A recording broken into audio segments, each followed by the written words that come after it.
Lungal konton ko bona sa FM radio 96.6 kibarol to album moyla bi wala mu dal ci wuri keme saba wala defansi jumbangal kunna maya lon ko musol membe sere kunda marso to nye wafilalu atele o do ko ke mem Muhammadu Musa Njai Jamaka Faye Papa Njai wala do ko ke no wala jombo watin tay man ci da sibiti tambila ni october karotil worawla album wala fana GDC ko jalayle mayati ne APRC la nyaton ko nyininka standard newspaper le o safi ya safana ko standard newspaper ya safi kote ko APRC ko te ya jamme bayle la patioto album wala fana kibarol to kibar bundalu ko be fambulle president Barola nyaton kaya koto standard yo safe kibar album wala fanan Ellen Johnson Salif fana ya fo ate anabota president yala abe lola cool men kala balwo kono albo dol fana mola ni kibar to mal melekata dunya kono tare donc wallan walti meri alon ko ye mutanu do ay ni tandi way ni tandi fankode ate ya nimmo ko dol men muta wala mu patio la UDP la nyaton kolu ibe bala ibe wotumo ibe la balankan kay tandi ko ye brutal mode of solo sanden ye solo sanden tajri afa nyame ibe la balan tandi ka wallanu inata muta ya mantora bake abuta balu anim fana ne akafunyo patamlu meli alo ko ye dundi kasoto o sabuta inata saraji fo wati jang wonati wayatina e mannan ibe bula ako wonata bata wonata mantora jamana ta kan ibn afta hanabina ya bula fanan bata me ya lonko anin tajriya me ya kala kasoto wo fanan be manna ba abula no ko mol men ka munta ko Ibrahima Solo kurma anilla min maram kata wala Ibrahima Janko Sise ko nyilbemu ke kendo leti melialon koy mangbalu ka je ko ngenna démocratie yirome nga fi nga dibon faay dimlu soto fa mota tay fo démocratie be sabatrin imanna balu kawje adi ton fananketa mako la balti ka je ko démocratie wulu nyim banko kan adi yake yelolla yake tarolla yake la nyaajolla be duwala fa Allah taala man so sembo be menna fashi firdausi jannatul firdausi jannamen shelata wallahu taala si bulandi wokono ala si fanan si dema ida dimbal men fanan tuta koma ye sabaro mutadron anim fanan be ala dan la Allah taala si nemo jama jindi ite ay tolu anim mo jama kotamlu meli demaro fu ko gambia ya fambondi ta wotilimbali ya mansa kunda kono foya josay kanyi brutal tirani bondi banko kan me alon koy mantore jawla gambe du banko kan ani gambe du kan woto ko ya fo asabuta fo démocratie baloring nata fo gambian kol be fansoto woto hani be mol ma nyanna mina wala ye tariko men tu banko kanjam etol kilin kun kilin ani jama nyanta hormalale adu nyanta jela ko ye wakilo menta ba gambia banko mul nyanta fole ne al nimbara mo manyan na nyina la wala ke kendala ani ni yomel la pour banko e afansoto même nyim banko bati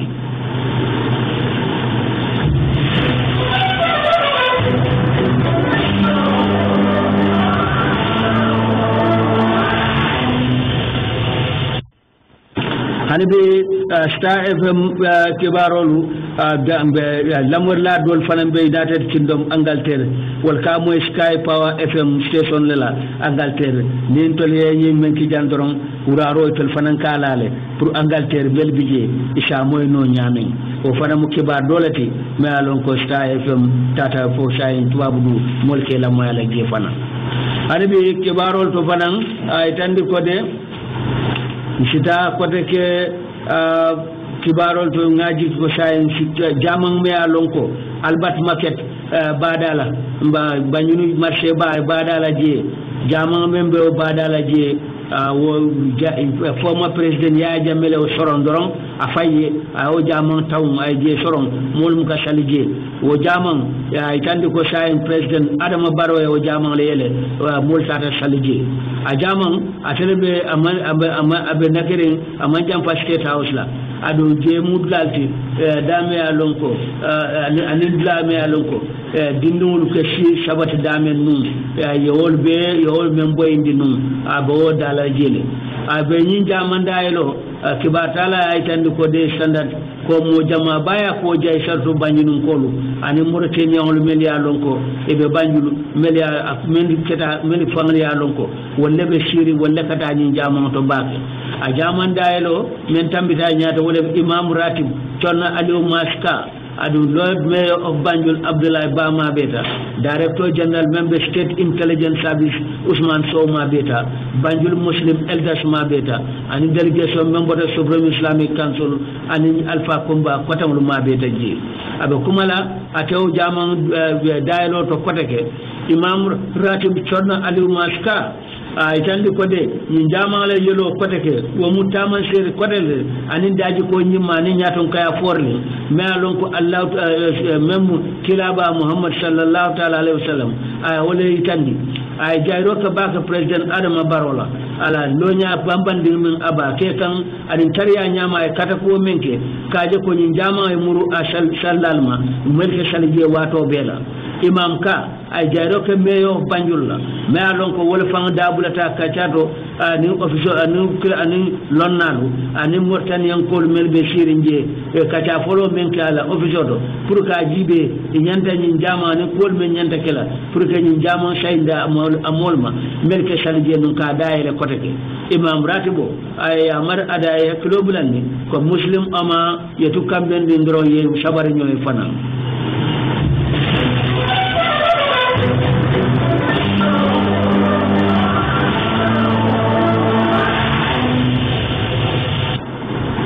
anabe dunia la karola kibarol nata ka itandi ko Liberian President Ellen Johnson Sirleaf abe pare kan na bota president yala ate nyanta do ko men kala ala balwo kono ate sanji taworo wala sanji say muskeba memu Ellen Johnson Sirleaf ti ay Nobel Peace Prize win medaille men forta medaille beti dunia kono ya me ya lañi muso balale ada ni tandi ko school ba saba abe talla wala kono na we fonyo na banko di kabita karandirola habitation wala anin fanan ke fenglu anin ke bukolu karan Ellen Johnson Sirleaf ni tandi ni fo South Africa la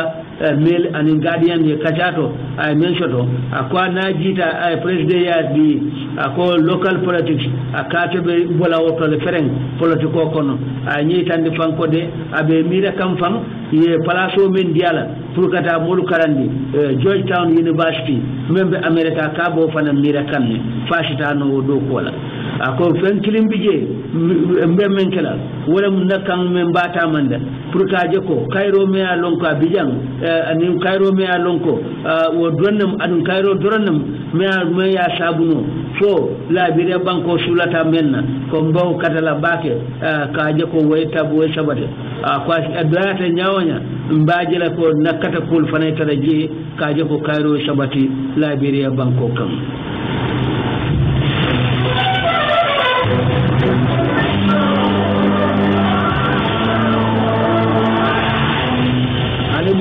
Al Jazeera ya sabe dindul melia lonko e kidota e man sanji tannim fensi Charles Taylor e mel drogue ay joran bi buru yaw masi boke Liberia say wol dol fanglu ibe sirin Monrovia dula me alon ko je manni nya fang nyin karto buru an nyin barabu le bije adu wol be kumbo kan koy man de maro sodo Monrovia asela Monrovia la dula me alon ko melia lonko je foire ya ta dula beti ani ñi mu kensem fanan katara tamala dame ka fuje red light district adlabi je ka fa sugar hill jama ko je muslim lati mialo ko je manyi nya fan abe nya balia fanan wo sabata ta je bakere wo dalilo kan e ko fan adalaji ni suntukum bale bije korgetol fana milyalon ko korget ko dollem yo wolle ta ke ko bumulti bumul milyalon ko mankati an ñi ñamolu je ke dabla tibla men felo man ñi ñafan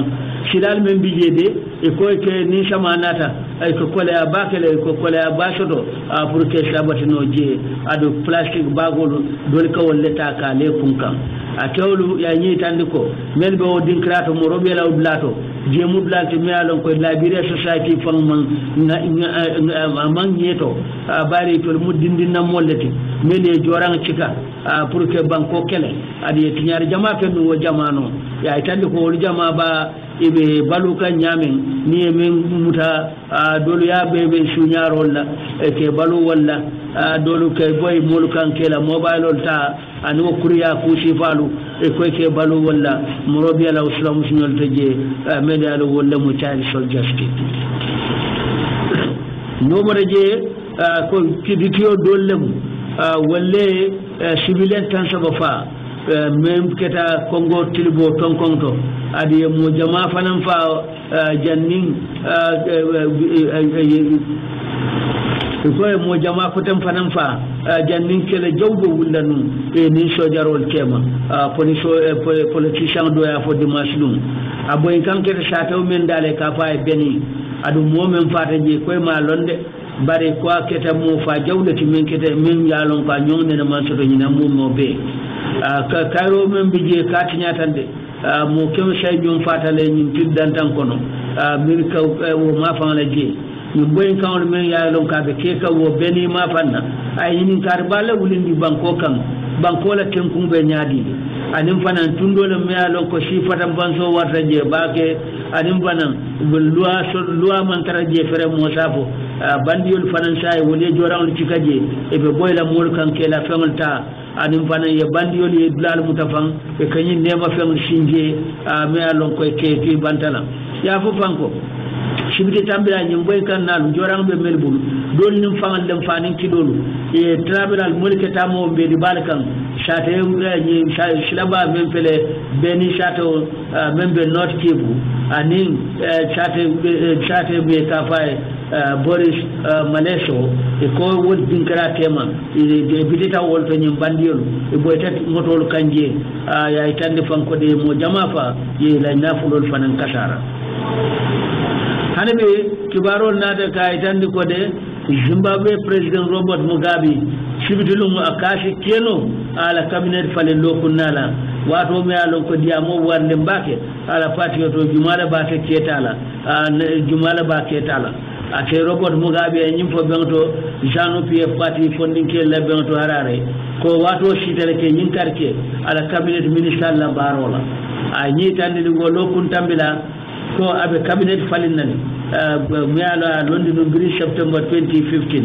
Mugabe de e kay mo jama baba ya fambala même do o mala former vice president de Joyce Joyce Mujuru même aya baynu December 2014 ka tumi ko woni mulle be safawre pour ka ta bonni president yala o musoya o sosol gana fanan kibarol nata ka itande ko de moro la fata men danken yata mo kem mo tan saba nim fula baramada ani mo taworo ko tan fanan baramada birintu mo menna ya ani mo taworo ni saydo fanan ani bi koy be jara kan gana la minister of information yadi akode ya foni men keda wala mu dolen inata ta katela minister mel man sakunda na tala ni ko ay tande bake akola adu ya tande ko gas explosion lem gas wala fetantanu be alon ko ay mo wala fa ay mo tan sabanin fula barama kibaro de ay tan budum baade mo science nata kan kularo to men do mbulu jam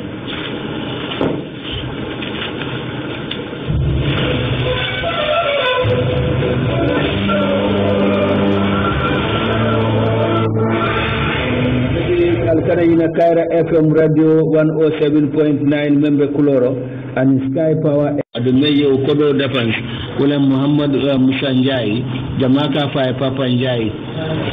tumu ada yuli ni kama proving kama la komea lonko atafanam pareta be lola mayor carte fayoto mayor ni la 2018 KMC election ada ni tana yin ben yin demaro dinu mbaya jombo sibitulu la October karotil worawla abe yin jombo la tumo men ni jimba mbame ayadoku sera kunda marché auto marché doku lalu ko mu fennati me alon ko nyun tanglam prutel men ke ni wafoke bari kodo be papa njale dun tala ada min ta kunna shiata dalasi wuli kemen sabat abema ya itande ko papa njay kanu kelu anen lola balu bele nata ya dandan papa njay fang dandani sewo ba min kidimandir bala fodin krato dame ya lonko abe marché ko na do ko ke dame marché musolu abe 10 kilo la la be donna ba jayla do ko min ke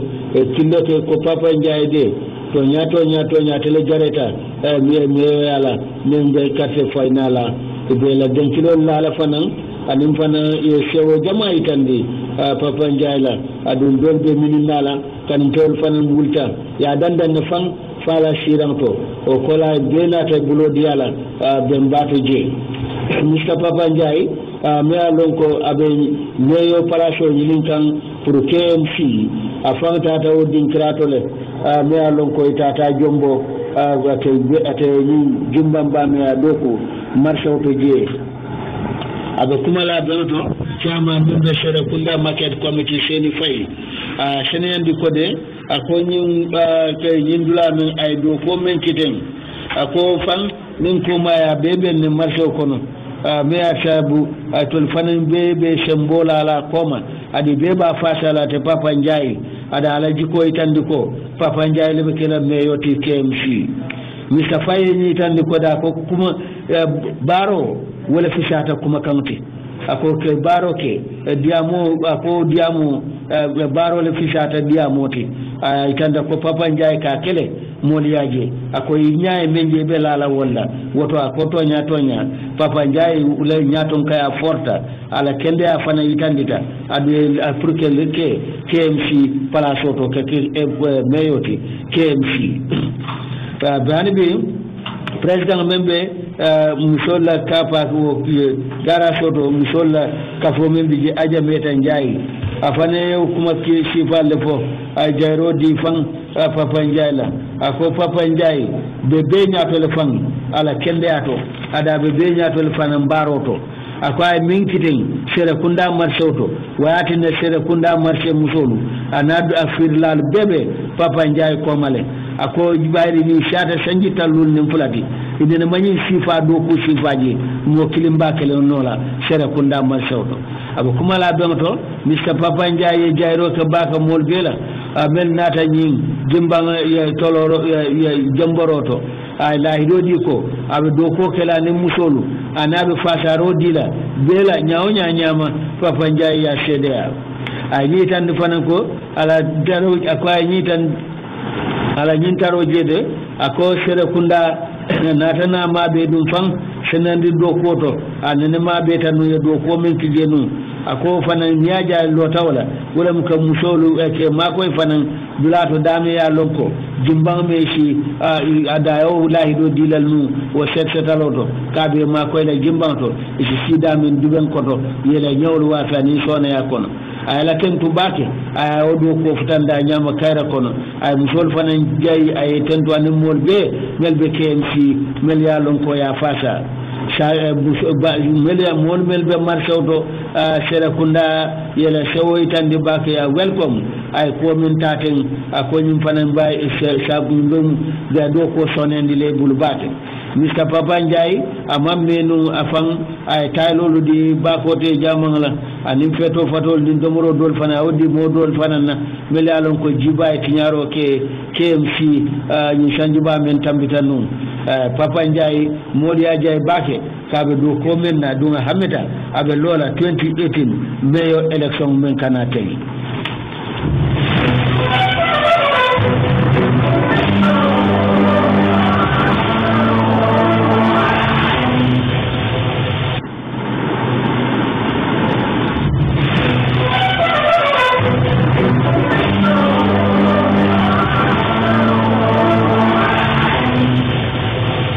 Gambia Democratic Congress menial koyla ya marogote la parti nyaton ko bulu mama kande wole ko jalay ko meatine APRC nyaton ko fabaka don bonjata police oli ya nyininka mama kande la parti o mol GDC meye nyaton ko ya wala demba sabalti sibidulum wolle tata APRC nyaton ko ya talindi ala kordato ke la fasaro itandala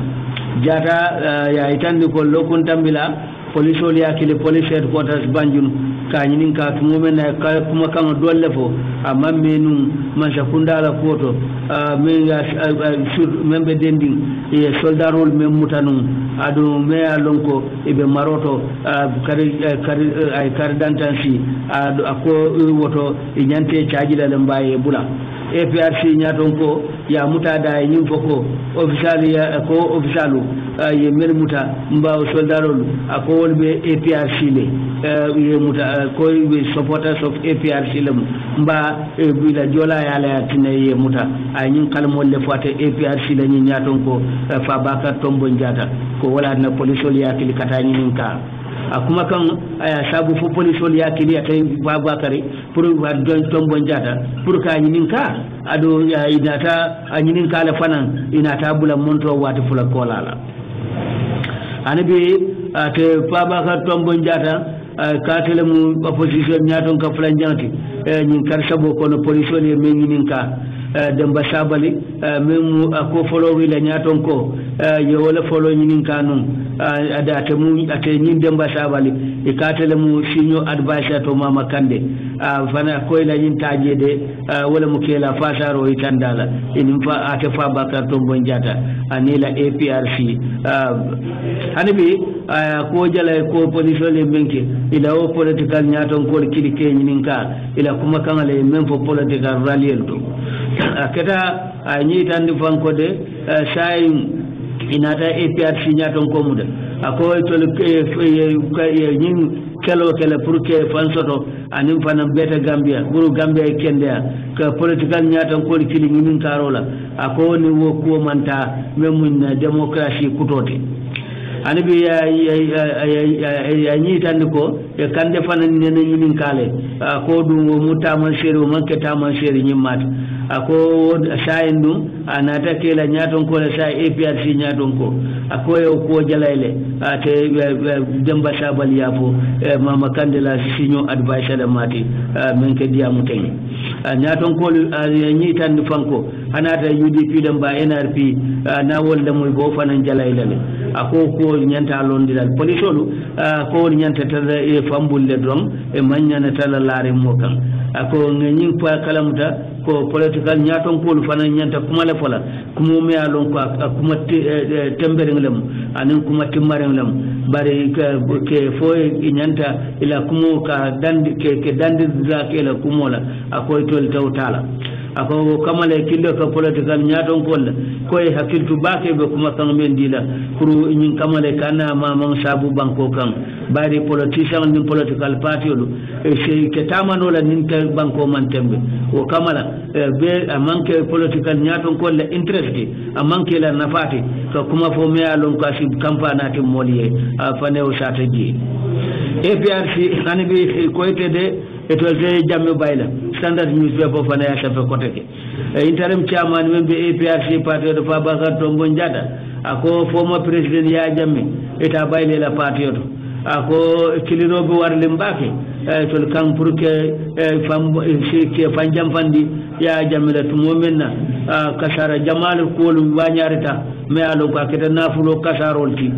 me ya lon ka be findikan jane commission nyati la adu ko man ke ko nyimmati ya jamme la ate jamme kan ani APRC party o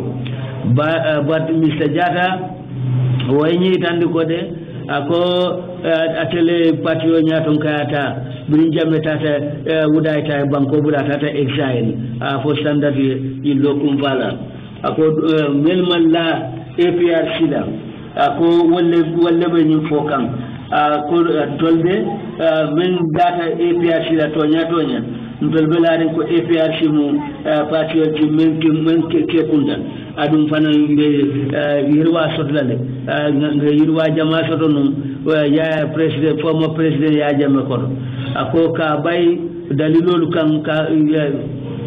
ka bay ka mobay nyanta bayla dalilolu kan ako hanata fan na tra ko ka memman ben ani parti wala luwal foda nyoko isa bayno parti yotele ako bara ate ay ni tan fan ko de ako ate ito mobile nola pour nyin kamala ko itol sito di ma soto akon tawkela jata fo hanabi jata nala hakilo ba kan atelemu député bungla ñaato majority leader tinum o député bung men bota jang yaay ko polisolu yañi nin kanu lokun tambila ala kuma kan la ay men fonu ay tande ko akwate de ay ku kendo le ngane u gambia ako nte man hamme sembela adu man la fi président yala ma hamme fanan fu ala men long ako ndere mbe APRC parti yolto pour ka tembendi mbe adu mba pour ka londi kunke ada fo pour ne silo di parti la min satne style congress kan inata itata o bento ni nyaton kam man findita butu wala be kele la parti nyaton kodi pour sta nyato ako sonda nyina de e mistake ko kele ako bare man sekunda de dunia kono men ne ma mistake ko soto afane udente ako de ya yininka munatina state of emergency me ya hataji to loi men dundi me alon ko former president ya jamele o kankula non banko kan politico bira balanta banko bulala man sa ya sayla unity political impasse December karotil follow presidential election ko tate Fabakary Tombong Jatta hanibi akate nganya tale hanibi kafan kafundi wo state of emergency me ya ke dundi nyim banko kan akombe nyim fala ako journalist ol hani nyinin ka million killing mbay jabira wo jabir kirin la ko nganya taw kolale million times afane o sata koteke Fabakary Tombong Jatta